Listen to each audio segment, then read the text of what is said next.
va a ocurrir, ¿no? Bueno, gracias. Escuchándolos creo que merece esto tener una segunda ronda y quizá podríamos enfocarnos en 3 puntos que he apuntado acá. Primero, el de la investigación y cómo cerrar la investigación para elaborar un producto comunicacional, ¿no? En tu caso, Amanda, creo que has tenido hasta 3 versiones cada vez más cortas del documental. Y en el caso de la ficción también, ¿hasta dónde llega la investigación que hay detrás? Quizá nos podría servir. En segundo lugar, ¿cuál es la responsabilidad que tiene un comunicador al dar un discurso sobre lo que ha pasado, ¿no? Y también, ¿cómo puede eso llevar a cierto temor desde el realizador? En la mesa anterior nos contaban de despidos de trabajo, de amenazas, etc. ¿Cómo lo han vivido ustedes?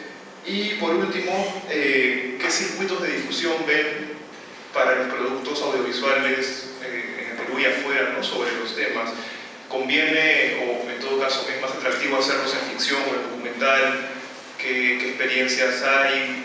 ¿Cómo se puede explorar un poco más eso para que la memoria cada vez llegue más gracias a los comunicadores?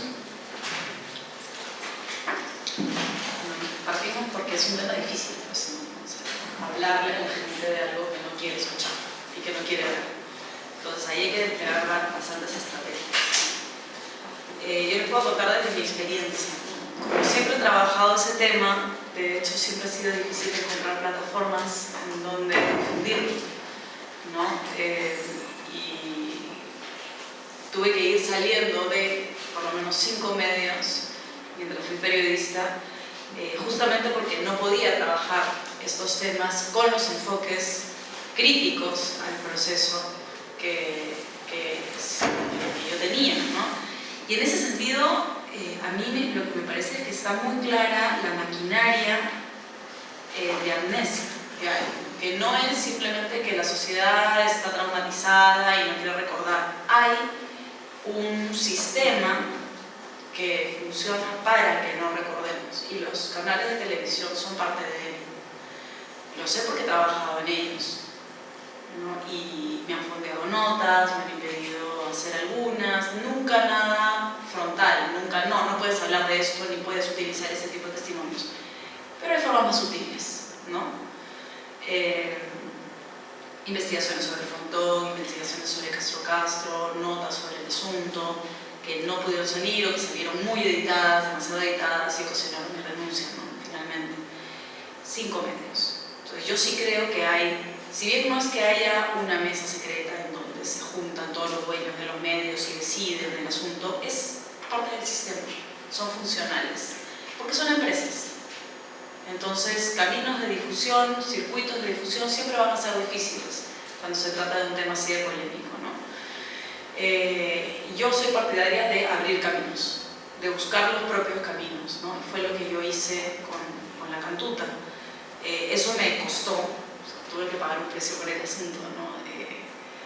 Luego ya en los circuitos oficiales la película ya no fue seleccionada cuando le tocó, digamos, entrar en el ruedo para ver si era seleccionada, por ejemplo, el Festival de Cine de Lima, que era el único festival en ese año todavía era el festival más punche que había, ahora eso ya está cambiando. Y la razón que nos dieron fue que ya había sido exhibida por todos lados y ya todo el mundo tenía su DVD en su casa, entonces ya para qué, ¿no? Y bueno, está bien. Yo prefiero que haya 80.000 copias dando vueltas por ahí y que se vuelva a ver y se vuelva a ver y se vuelva a ver y generar un fenómeno social a partir de lo que hice de esta pieza documental de memoria, que entrar en circuitos que son además centralistas y elitistas, ¿no? Que los va a ver gran cantidad de gente porque el Festival de Cine de Lima es importante y va un montón de gente, pero me parecía más importante difundirlo de otra manera, ¿no? Para la gente.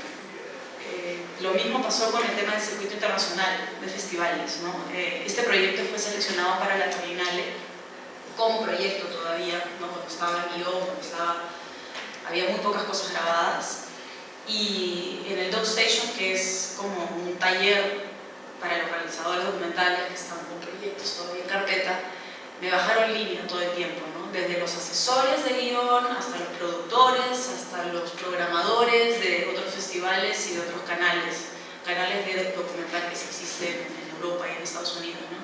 Y lo que me decían permanentemente era cómo tenía que hacer mi película para que fuese interesante para un público internacional. Entonces tenía que darle una mirada más de autor, los hechos no eran tan importantes, ¿no? La rigurosidad en la investigación que yo había tenido durante 5 años no era importante, lo importante era cómo me sentía yo, la obsesión del personaje, ¿no? Y hacerlo más cinematográfico. Y claro, a mí me hubiera encantado hacerlo de esa manera, pero había que pasar por otro área, ¿no? Que es lo que Judith estaba mencionando, que es la gran responsabilidad que tiene el comunicador de un lugar cuando empieza a trabajar en memoria. Entonces, ni para el circuito internacional ni para el circuito local, ¿no? Yo opté por la responsabilidad social del medio, que es lo que nos enseñan, ¿no? Pero claro, en este caso no había medio, había que inventarse la manera de difundirlo, ¿no? Pero desde el hacer la película, desde el trabajo de guión, hubo que tomar muchas decisiones que eran más de corte periodístico que cinematográfico. Entonces mis asesores de guión, no los de la Berlinale, sino los que fueron mis asesores libres, digamos, que de buena onda y de buena fe me ayudaron, que son 2 capos en calidad documental, que son Corcuera y Mary Jiménez, que no me conocía acá, pero es súper capa.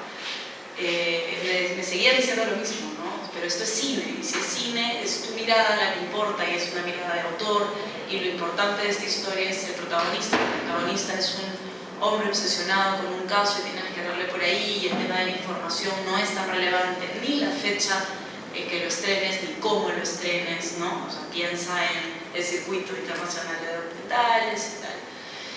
Y por otro lado, los colegas periodistas con los que todavía tenía contacto, tampoco entendía muy bien el trabajo que estaba haciendo, ¿no? ¿Dónde va a salir? ¿Cómo va a salir? ¿Qué es? ¿No es un reportaje? ¿Cuál va a ser su salida? Esa era la preocupación que tenían ellos, ¿no? Porque ningún canal te lo va a pasar. Dicho y hecho, teníamos un convenio medio informal con Canal 4 y Canal N, que los dos han sido mi casa, yo he trabajado en los 2 espacios y el mundo es muy respetado, entonces también, ¿no?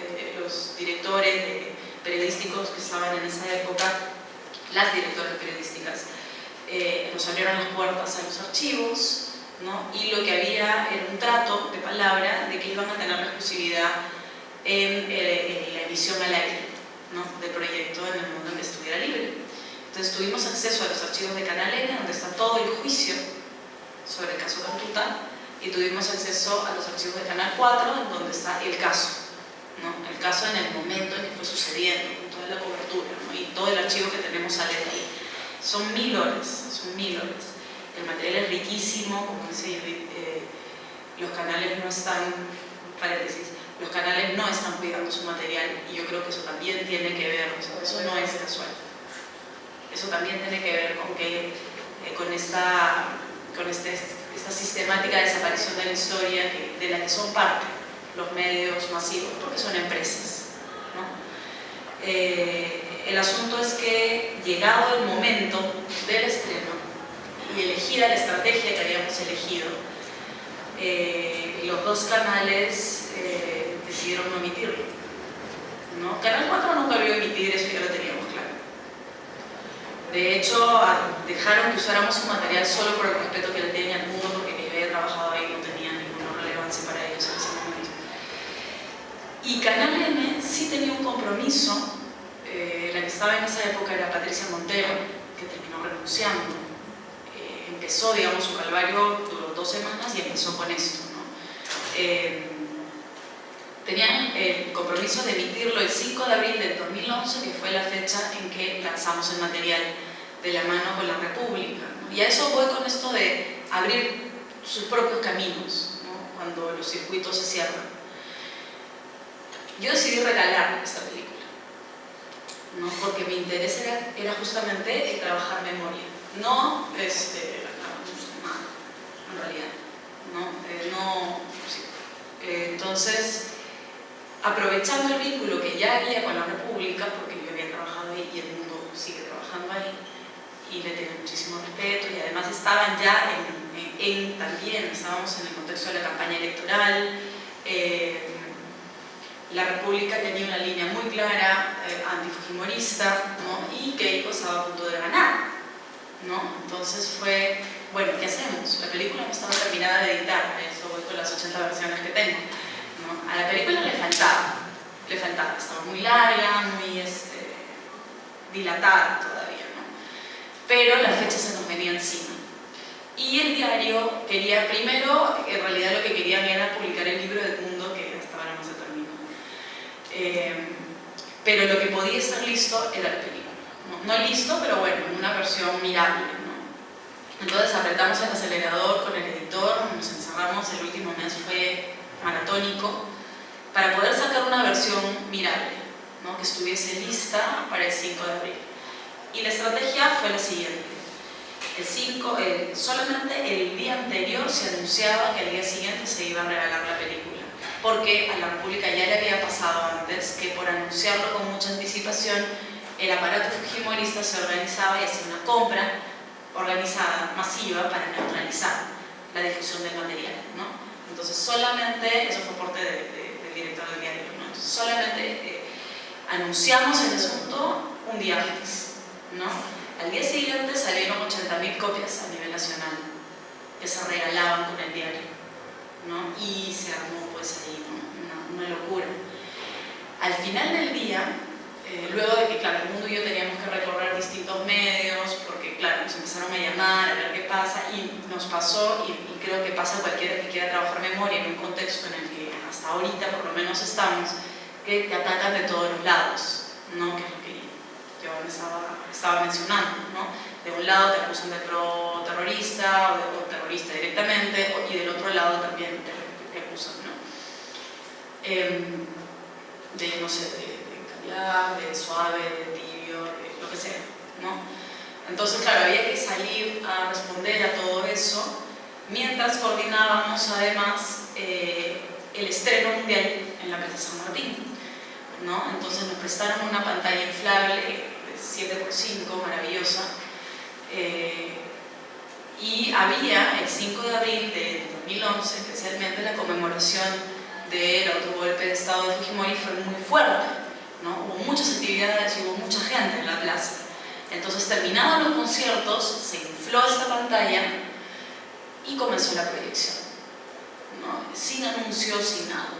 Y la gente que estaba ahí se quedó a verla, se quedaron hasta las 11 de la noche en la plaza, sentados en el piso, viendo la película, ¿no? Volviendo al tema de medios, con Canal N teníamos el compromiso de que en paralelo hubo streaming, la Mula hizo streaming y otras páginas también hicieron streaming en vivo de la proyección, pero Canal N tenía también el compromiso de salir en simultáneo, ¿no? Era como que bombardear desde todos los espacios. La noche anterior yo no tenía respuesta de ellos, ¿no? Varios días, y Patricia no me contestaba. Queríamos entregarle la copia, en fin, no podía coordinar con ella, entonces sabíamos que algo estaba pasando. Efectivamente, la noche anterior Patricia me mandó un mail de una línea diciéndome: lo siento mucho, me están diciendo que no se va a poder, ¿no? 2 semanas después Patricia renunció, porque esa fue la primera bajada de Marta Miguel Piro Quesada. Había entrado al directorio y estaba empezando a bajar línea, ¿no? Y a marcar la línea que ya todos sabemos que el comercio tiene en estos momentos. Entonces, ese fue el primer problema que ella tuvo, y 2 semanas después terminó renunciando. El tema es que ningún canal lo va a pasar. De repente ahora sí, pero en su momento, por el potencial de movilización política que tenía, no era solo memoria lo que estaba jugándose en ese momento. Esa película salió en ese contexto en el que la hija de Fujimori estaba a punto de ganar las elecciones, ¿no? Entonces, claro, a mí me acusaron de antifujimorista, que sí, por supuesto lo soy, pero de haber trabajado todo esto pensando en tal, ¿no? Y no, obviamente apareció el contexto perfecto y convenció al mundo, digamos, a él lo convenció de trabajar el audiovisual cuando salió la sentencia de Fujimori 2 años antes. Y había un alto porcentaje de la población que no estaba de acuerdo con la sentencia. Eso lo indignó hasta el punto que dijo: ya, audiovisual. ¿no? Porque la idea era hacer un libro, como les contaba, ¿no? Y yo le decía, no, pero el impacto. Los libros se quedan en 4 librerías, y ciudades más grandes de este país no tienen librerías ni bibliotecas, entonces un libro sigue siendo un objeto muy elitista y muy codificado también, ¿no? Entonces ya salió la sentencia Fujimori y el mundo se animó y se dejó grabar por eso, ¿no? Entonces el calibre político del cine de memoria es como un reflujo, ¿no? En ese momento esa película tenía potencial político y de hecho influyó, porque Keiko perdió por 500.000 votos, ¿no? Entonces hubo 3 o 4 movidas a nivel mediático, contramediático, en realidad estuvo antiprensa, estuvo lo de las esterilizaciones forzadas, que también de crear una estrategia similar a la de Cantuta, y estuvo Cantuta, ¿no? Y salimos ahí con toda la fuerza inventándonos los caminos, en realidad, porque cuando tocas un tema del que nadie quiere hablar, las plataformas que ya están puestas, que ya están ahí armadas, no te van a dar el espacio. Y hay que inventarse el camino y desplegar estrategias, ¿no? Y volviendo a lo de los circuitos, la cantidad de decisiones que yo fui tomando, eso lo recogí en la tesis que hice de grado para poder sacar mi título acá, que tiene que ver con Cantuta, ¿no? Hizo que la pieza audiovisual que yo terminé realizando no fuese ni completamente cinematográfica ni completamente periodística, no solamente por el camino que tuvo, sino por su constitución desde el guión, ¿no? Porque hubo los 2 tipos de decisiones y entonces es como cine mestizo, no es reconocido por ninguno de los 2 circuitos, no fue pasado por los canales de televisión y tampoco fue reconocido dentro del circuito cinematográfico aquí como una película, hasta ahora no es reconocido, ¿no? Y tampoco por los festivales internacionales y tal, ¿no? Porque hay formatos, ¿no? Y hay que ceñirse a estos formatos para poder entrar en los circuitos que se han armado para estos formatos. Y si uno rompe con eso, también está rompiendo de alguna manera con esos circuitos. O sea, uno no puede esperar tener, ¿no? Soy cabra, digamos, ¿no? Y esas son decisiones que uno va tomando. Yo tomé la decisión apuntando mucho y pensando mucho en esto del derecho moral que Judith estaba mencionando, ¿no? O sea, ¿cuál es mi responsabilidad de generar la primera pieza audiovisual de largometraje encima sobre un caso tan importante que es el caso que tiene preso Fujimori? Caso además de relevancia mundial, porque es la primera vez que una corte nacional sentencia a un presidente por crímenes de lesa humanidad, ¿no? Entonces yo me fui por ese lado, por mi responsabilidad, no por mi libertad creativa y tal, porque soy peruana, porque mi película iba a ser realizada para verse aquí y para trabajar el tema de memoria, ¿no? Entonces es importante cuando uno quiere trabajar este tema tener claro eso, para qué lo estás haciendo y por qué, ¿no? Yo sí tenía una motivación muy personal, porque este es mi tema, he investigado y trabajado sobre este tema toda mi vida. Entonces era mucho más importante para mí el trabajo de memoria para dejar una obra, una pieza de comunicaciones que sirva para trabajar memoria en mi país, que generar una pieza de autor que entre un circuito o que generar una pieza periodística que pueda ser difundida por televisión. Yo creo que la honestidad narrativa, la honestidad de creación es lo más importante. Entonces, no pretender saber todo de un asunto cuando realmente no lo sé, ¿no? Es importante, como la Boca del Diablo, es una pieza única, es una gran película, porque yo creo que una de las cosas importantes que tiene es eso. Se realizó La Boca del Lobo, perdón. Sí, tengo los títulos. Se realizó desde la honestidad, ¿no? Y hicieron una gran obra por eso, porque fue honesto, ¿no? Entonces uno se tiene que parar desde la honestidad para poder tener este derecho moral de contar, sobre todo cuando no somos parte de los protagonistas, ¿no? De la historia. Yo creo que, como decía antes, ¿no? Nunca van a permitir que se trabaje este tema. No podemos esperar que nos lo permitan o que nos lo financien.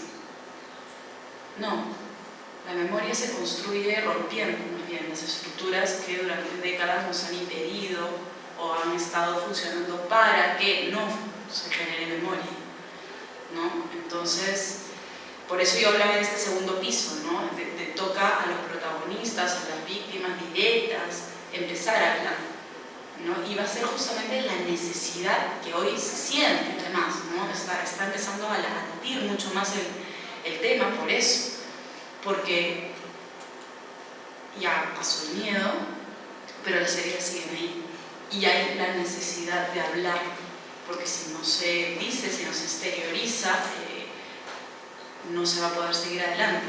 Entonces ya no es que desde la Comisión de la Verdad, desde Lima, desde el Centro de Producción y Realización Audiovisual, que es Lima, y que son algunos espacios como la Católica, por ejemplo, los que estamos aquí nos interesamos por el tema y nos acercamos al tema. No, ya no es así. Ya ese momento ya está pasando y lo que va a comenzar a pasar, y me parece que lo más rico es que el rescate de la memoria va a venir por la parte de los mismos protagonistas.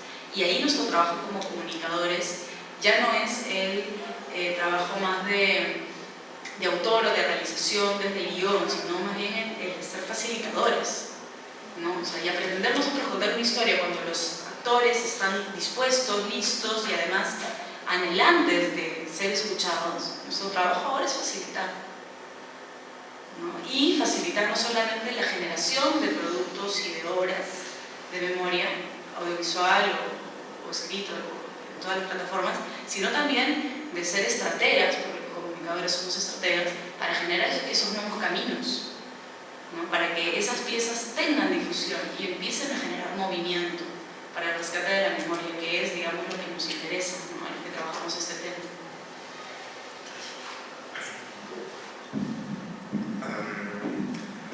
En cuanto al tema de la investigación, yo hablo para el género documental, no trabajo sobre la ficción, ¿no? Entonces, lo único que me di cuenta, hablando con los directores, es que algunos tenían un guión que más o menos parecido a lo que es su película, su trabajo al final, otros no tenían guión y han ido construyendo su documental a medida que se encontraban con los personajes y cerca del último documental.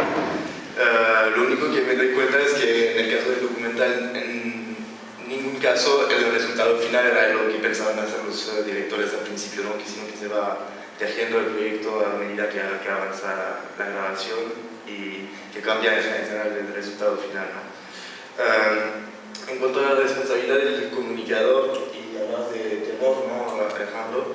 Yo tengo una anécdota que puedo compartir con ustedes, que es justamente el caso de este último documental que les decía, ¿no? Que el director sacó su documental sin ningún comentario suyo ni ninguna intervención suya, ¿no?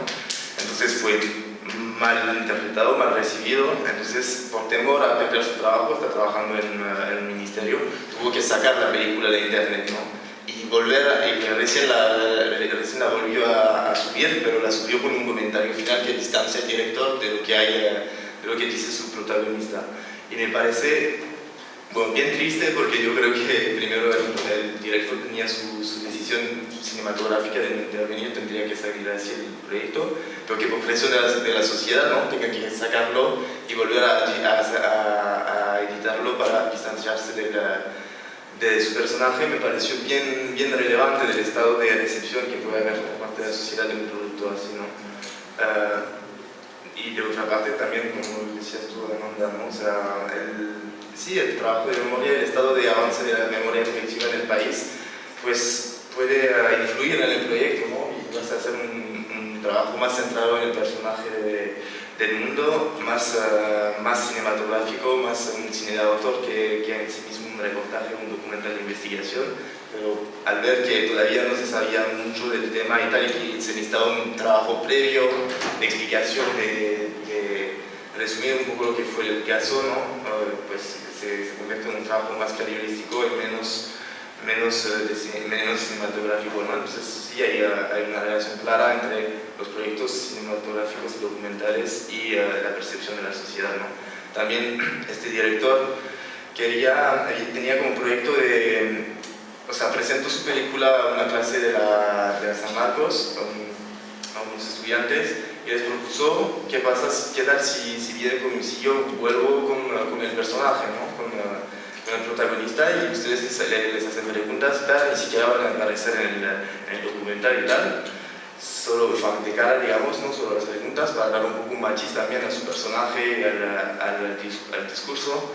Y los alumnos pues dijeron que sí, pero al final nadie vino al encuentro por miedo a estar vinculados con este personaje en este documental, ¿no? Entonces me parece bien, hablando de temor, ¿no? Me parece bien relevante que todavía 10 años después de la comisión, pero más de 20 años después del caso en sí mismo tratado, todavía la gente tenga miedo a solo hacer preguntas al protagonista, ¿no? Y estar vinculado con un exsenderista, ¿no? Me parece relevante. Y en cuanto a los medios de difusión, pensábamos proyectar hoy las huellas de sendero, no se va a poder hacer, parece, pero justamente, ¿no?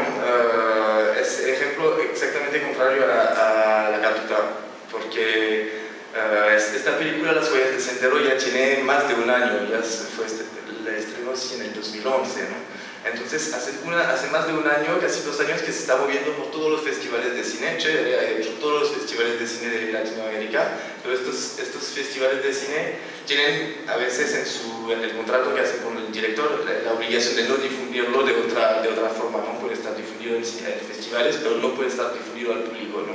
Entonces hace tiempo que este documental está dando vueltas, pero por círculos muy elitistas, ¿no? O sea, por festivales de cine, en general cobran la entrada, no sé, las huellas de proyecto en el Festival de Lima hace un mes, siempre hubo 2 proyecciones, costaban 20 soles la entrada, ¿no?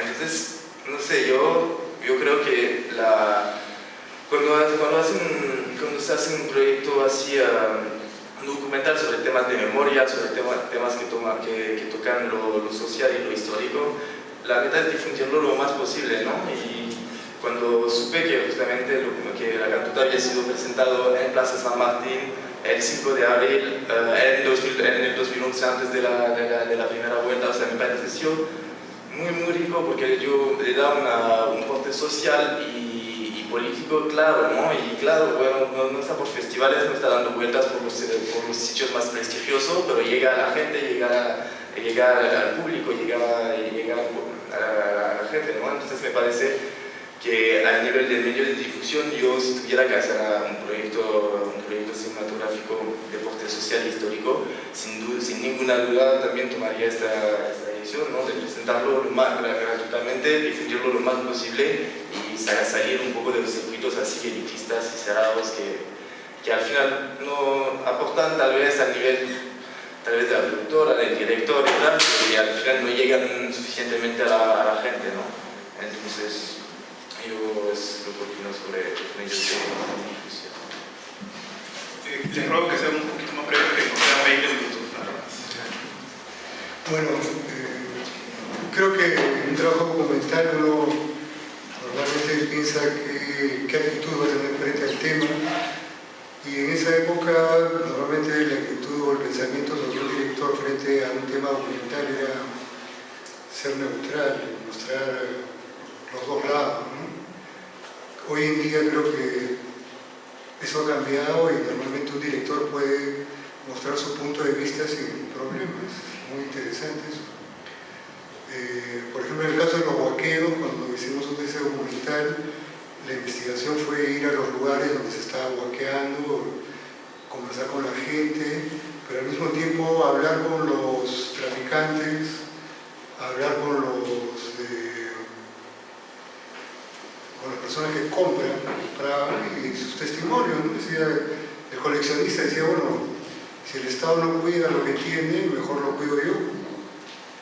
Y yo lo voy a cuidar mejor, lo voy a tener ahí. Entonces, un poco la idea era de que el público saque su propia conclusión escuchando todas las partes. Y creo que eso fue el mismo pensamiento que llegamos al tema de lo que estaba sucediendo con la guerra interna, ¿no? Ver qué es lo que podemos obtener para mostrar y que el público se saque una conclusión propia. Ahora, si yo lo veo a lo lejos, de repente podría decir que faltó un poco más el punto de vista militar, en el sentido de que no hay una entrevista o una cosa así. No quiere decir que no quisimos hacerla, hemos hablado allá en Huanta, el encargado de hacer estas desapariciones era el comandante Camión, y hemos hablado con él, hemos entrado a su sala, hemos conversado, dicho acá no pasa nada, pero no quiso grabar, por supuesto. De repente, si yo me pongo a juzgar un poco, de repente falta todavía un poco más de este lado, de este punto de vista. Pero en el fondo sí, lo que se quiere demostrar es que la gente, los pobladores, en este caso sobre todo Ayacucho, son los que sufren por esta propuesta de sendero, de querer levantarse, promover un pensamiento diferente, que solamente lleva a la destrucción, ¿no? Y que la reacción, digamos, del Estado no es la mejor y que también va en contra del pueblo, y el pueblo es al final el que sufre. Ahora, cuando hablamos del pueblo y lo que estamos conversando es este pueblo quechuahablante, en realidad está muy alejado de lo que nosotros somos, ¿no? Nosotros estamos en la sierra, estamos en estos pueblos de las alturas, para ellos somos extranjeros, no somos necesariamente peruanos, ¿no? Podría ser de otro país, podría ser peruano, pero para ellos sienten como que somos extranjeros. Entonces imagínense un momento de una guerra donde están en medio del fuego de los terroristas, y por otro lado llega la marina, que era gente normalmente de la costa, que no comprendía su pensamiento ni su idioma. Entonces era una cosa imposible. O sea, por ese lado creo que la investigación solamente podíamos tomarla buscando los contactos que nos llevaran a lugares, a situaciones donde estaban sucediendo las cosas.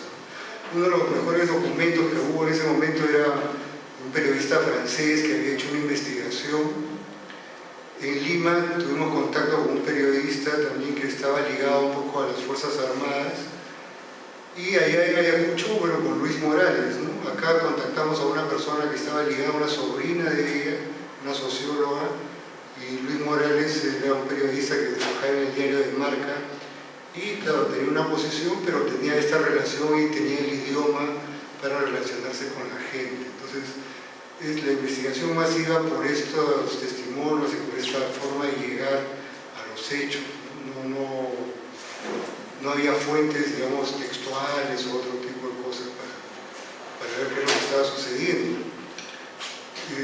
Sobre los peligros o las cosas que pasaban, bueno, como les conté antes, ese taxi que desapareció fue porque la Marina había llegado y les había dicho al taxi que se vaya, ¿no?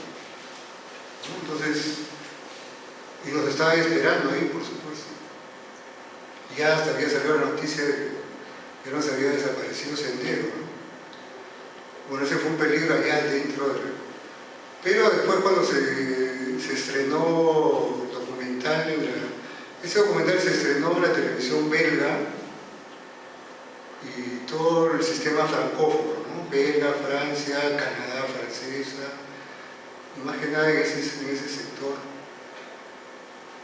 Y llegó a los pocos días este periodista con el cual habíamos contactado acá en Lima, nos mostró un documento de inteligencia peruana que decía que estos directores que habían hecho el documental seguramente estaban ligados al sector luminoso. Entonces, a partir de ese momento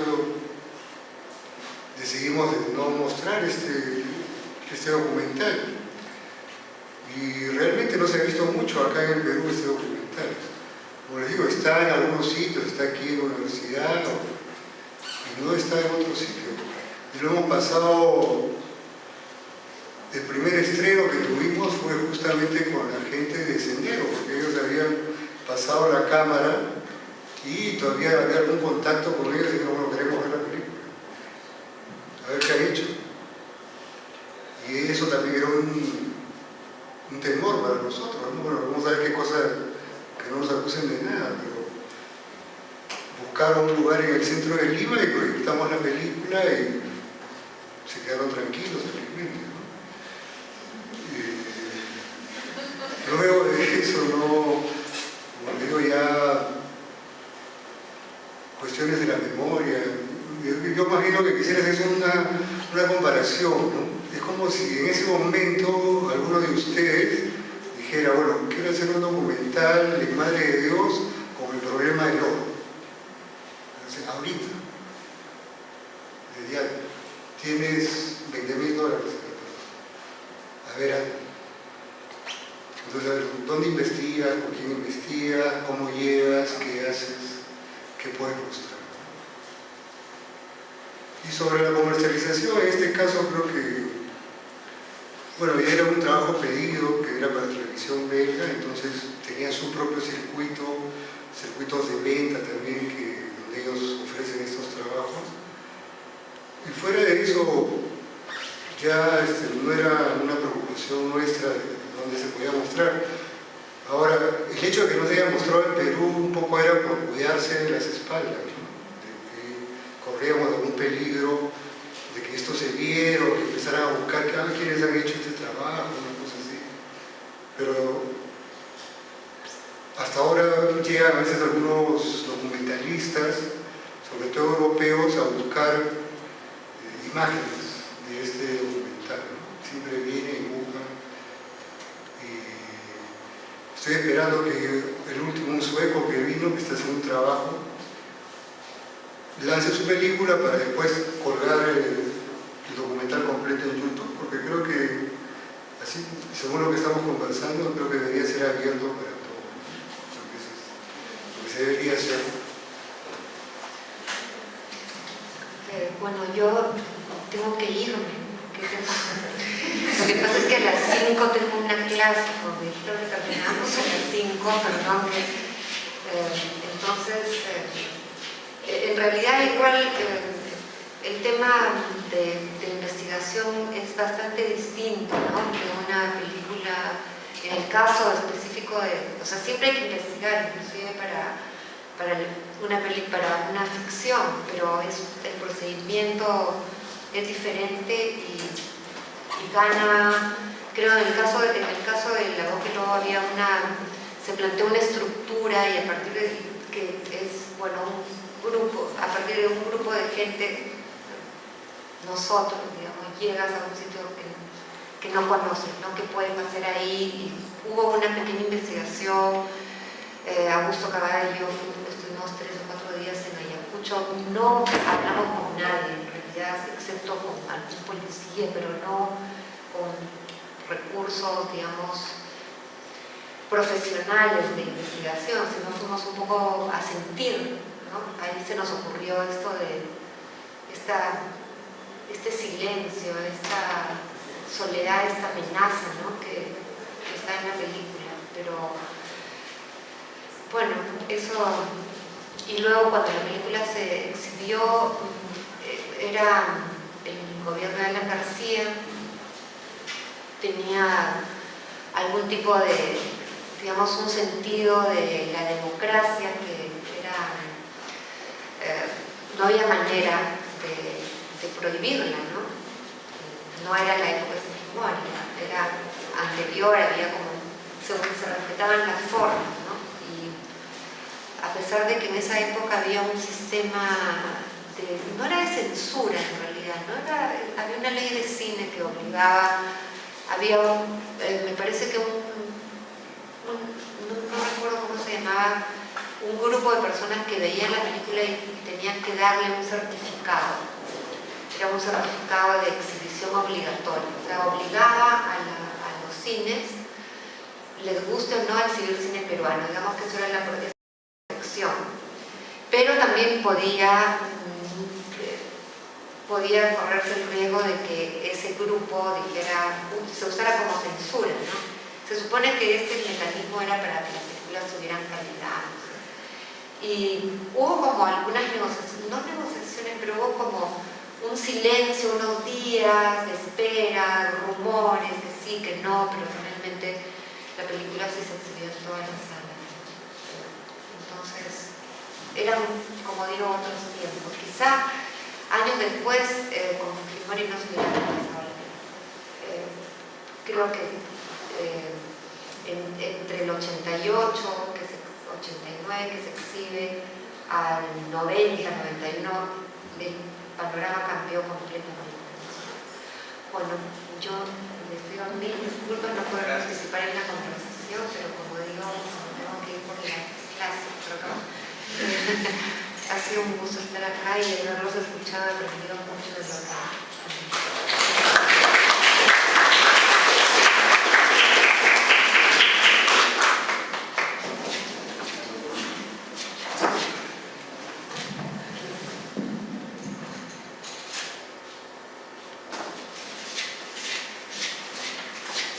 Bueno, sobre el documental 1509, Operación Victoria, el proceso de producción, de investigación tomó un poco más de un año el documental, ¿no?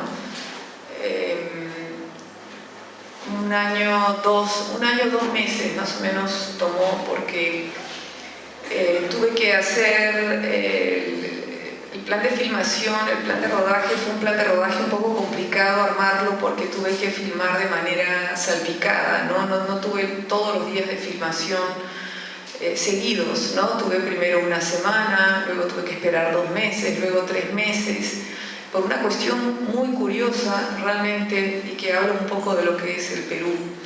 A Benedicto Jiménez, que era el protagonista del documental, que Tim Vidal lo estaba persiguiendo. Y yo tenía que tener reuniones, entre comillas, clandestinas con Benedicto para poder recibir la información de él, inclusive en algún momento ya más dramática de la persecución, de que Tim Vidal contra Benedicto Jiménez tenía el pelo negro. Él que tiene el pelo blanco, creo que desde los 17 años se tuvo que teñir el pelo negro para poder ocultarse y pasar desapercibido. Todo eso a mí me parecía tan rico para poderlo poner en el documental, y hablaba un poco de la ingratitud que tiene el Perú con sus héroes vivos, ¿no? Y no es que ahora yo me ponga acá de patriota a defender a Benedicto, pero definitivamente el país tendríamos que estar un poco más agradecidos a este hombre de haber realmente liderado un grupo maravilloso y haber llevado a cabo un tipo de inteligencia para la paz, ¿no? Que para mí fue algo que me sorprendió mucho también escuchándolo, ¿no? Él lleva a cabo una inteligencia para la paz, porque en los 18, vamos a decir, fueron 17 o 18 golpes que dieron a Sendero. En ningún momento hubo un disparo, en ningún momento hubo una tortura, un desaparecido o algún episodio que pudiera manchar el buen comportamiento de este grupo, ¿no? Pero un poco hablando del rodaje y de los tiempos de filmación, el hecho que Benedicto estuviera perseguido complicó mucho el proceso de grabación. Entonces, hay veces uno se enfrenta durante los procesos de investigación y de filmación con obstáculos de este tipo, ¿no? No siempre es un proceso que tú puedas manejar o controlar al 100%. Generalmente los documentales, por el contrario, ¿no? Son procesos erráticos, muchas veces son avances y retrocesos, depende de qué tema estés tratando, y en este caso el tema de memoria con personajes, o en el caso del proyecto de Julio, ¿no? Tener que ir a la sierra, tratar de encontrar a la persona que quiera hablar. En el caso del proyecto de La Cantuta, lo mismo, ¿no? El proyecto documental siempre toma un poco más de tiempo que una película de ficción. La ficción siempre es mucho más fácil manejarla porque partes de un universo imaginado y controlas al 100% el rodaje. En el caso del documental trabajas con la realidad, con personas de carne y hueso, y el documental tiene que adaptarse a la disponibilidad de tus personajes y de la realidad en la que vas a filmar. Esa realidad puede ser una realidad cambiante, puede no presentarse o no puede estar no en las condiciones para que tú filmes en ese momento, tienes que regresar nuevamente, sobre todo con temas de memoria, ¿no? Entonces el proyecto tuvo un rodaje complicado y la forma de estructurar la película, en mi caso sí tuve un guión, sí trabajé con una historia, sí la tenía en este caso particular, sí tenía un principio, un final y una serie de eventos que yo iba a recrear, ¿no? Que básicamente tomé al final la decisión de enfocarme, de súper enfocarme y de ser muy exigente con ese enfoque, porque era muy tentador abrir las puertas y las ventanas del documental y desarrollar otros temas, ¿no? Entonces, básicamente el enfoque fue contar la historia de las 5 últimas casas en las que se había ocultado Abimael Guzmán, y ese fue el hilo conductor de toda la narración y de todas las recreaciones. Y solo eso fue de alguna manera muy potente, ¿no? Para poder tener una historia redonda y una historia que tenga una cierta vena de película policial, ¿no? Por otro lado, también el poder haber escogido entrevistados muy lúcidos, ¿no? El conjunto de personajes que están en el documental son personas que tienen muy buena capacidad de oratoria, son personas que te cuentan sin ningún problema de memoria, ¿no? Recuerdan perfectamente lo que ocurrió, hablan como si fuera un parte policial, tienen una forma de hablar que es muy entretenida, muy atractiva. Entonces eso también fue un elemento a favor del proyecto, ¿no? Que es poder tener personajes, trabajar la entrevista con personajes que realmente te pueden dar una información y que te la cuenten bien. Hay veces puedes tener un buen entrevistado, pero no tiene la capacidad de contar bien la historia, entonces tienes que tomar decisiones ahí. ¿Qué es más importante, el valor del personaje o que la historia esté bien contada? Y hay un balance bien delicado a que uno tiene que estar enfrentándose todo el tiempo, ¿no? Y luego el tratamiento del documental fue un tratamiento como una película de ficción, ¿no? Y creo que eso lo hizo atractivo al público y nos permitió poder vender el documental a Discovery Channel, ¿no? El productor, que tenía recursos económicos, estuvo por 2 años yendo a los meetings del Festival de Cannes, que no se da en realidad durante el Festival de Cannes, sino un mes antes. En Cannes siempre hay un mercado de documentales en el mes de marzo, y por 2 años fueron llevando el material. Y la primera vez llevaron un tráiler que yo tuve que hacer rápidamente. A veces eso es algo que es importante para poder vender por anticipado, que es hacer tráilers, algunos avances. Y cuando hago el primer avance, yo tenía justamente grabado a Benito Jiménez con el pelo negro. Y durante el rodaje lo tuve filmado con el pelo negro. Ya al final, un poco para cerrar la idea del mercado, en Cannes es que se interesan por el documental, fueron largas conversaciones que se tuvo con la productora y finalmente se hizo la venta y se emitió el documental el año pasado, porque había una coincidencia feliz que hizo que la venta se llevara a cabo, que era que el año pasado se cumplían los 20 años de la captura de Abimael Guzmán. Entonces eso facilitó que la cadena televisiva tuviera más interés y tuviera, vamos a decir, una actitud positiva con el proyecto. Y el documental se pasó el año pasado 3 veces, durante 3 días, y no cortaron nada, que es algo que a mí me gustó mucho, ¿no? Que no la mutilaran. Yo en un momento pensé que la iban a cortar, achicar, manipular, etc., pero no, respetaron mucho, con excepción del final, que es cuando yo hago una aclaración sobre la no presencia en el documental de Quetín Vidal, ¿no? Eso fue un poco el tema de la distribución. También se pudo vender a Canal 4 felizmente, y el Canal 4 lo emitió el 12 o el 13 de septiembre del año pasado, justamente que coincidía con los 20 años de la captura de Abimael Guzmán, ¿no? Tuvo un buen rating, el público lo vio, y también estuvo en el Centro Cultural de la Católica 3 semanas, ahí también lo vio mucha gente. Y creo que en general, más allá de que lo haya hecho yo o que haya tenido una forma determinada, creo que la película, como ocurre con todos nuestros trabajos, iluminó mucho a mucha gente sobre la verdad, que es la materia prima con la que trabajamos, ¿no? El hecho de que ellos, los protagonistas, contaran su verdad por primera vez fue un suceso inédito, ¿no? Nunca antes habían tenido este espacio para poder ordenarse la historia y articular de una manera seria los eventos que estuvieron antes a la captura de Abimael Guzmán, ¿no? Entonces creo que el valor histórico del discurso hizo que la gente tuviera mucho interés en verla y en poder por fin conocer la verdad de ese episodio histórico, ¿no? Y luego, un poco para terminar, la postproducción, que es algo importante en el caso de este documental. Hicimos música para el proyecto porque lo trabajamos como si fuera un thriller y sí, de una manera consciente. Tuvimos un músico maravilloso, tuvimos que comprar los derechos de Sorbe el Griego a EMI Music en Chile, porque definitivamente tenía que estar el tema de Sorbe el Griego, ¿no? De la película, compuesta por Theodorakis, ¿no? Theodorakis en ese momento, el año pasado, él sigue vivo, los derechos los tenía Sony Music y lo tuvimos que comprar y hacer todo un trabajo en Chile, con la sede en Chile. Y una vez que logramos los derechos de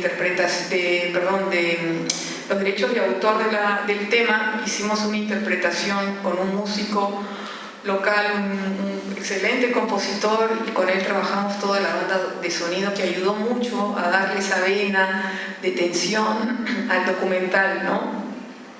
Entonces, el cierre del documental, en el caso nuestro, fue un cierre bastante satisfactorio, ¿no? Porque creo que el año pasado para mí fue un momento de mucha alegría, porque finalmente el Perú pudo saludar y felicitar a los integrantes del GEIN. Yo creo que aportamos con un granito de arena a que la verdad se traiga a la luz y que finalmente no haya ninguna duda de que fue el GEIN el que había capturado a Abimael Guzmán, ¿no? Entonces creo que fue un buen final para el documental y yo espero que lo sigan pasando, ¿no? Ahorita el documental está en un cajón. Lamentablemente la televisión peruana no tiene espacios para el documental de una manera permanente.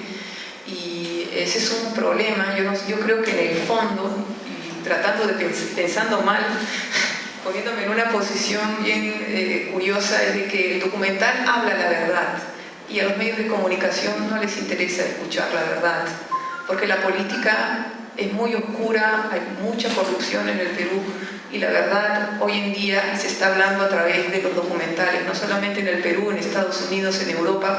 Los espacios de festivales internacionales de documentales están ahí para que la gente se entere de lo que está pasando en los países. El documental se está convirtiendo en un arma política de mucho peso y de mucho valor en festivales y en circuitos alternativos. Hoy día se habla de transmedia.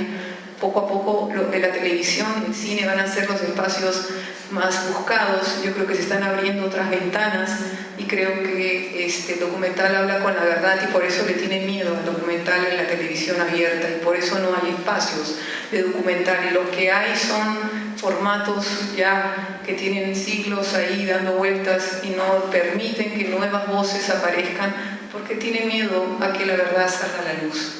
Eso es lo que puedo compartir con ustedes. Bueno, podemos robar un par de minutos más a la próxima mesa si es que alguno tiene una pregunta breve. ¿No? Bueno, entonces muchas gracias por venir, a los panelistas y a los presentes.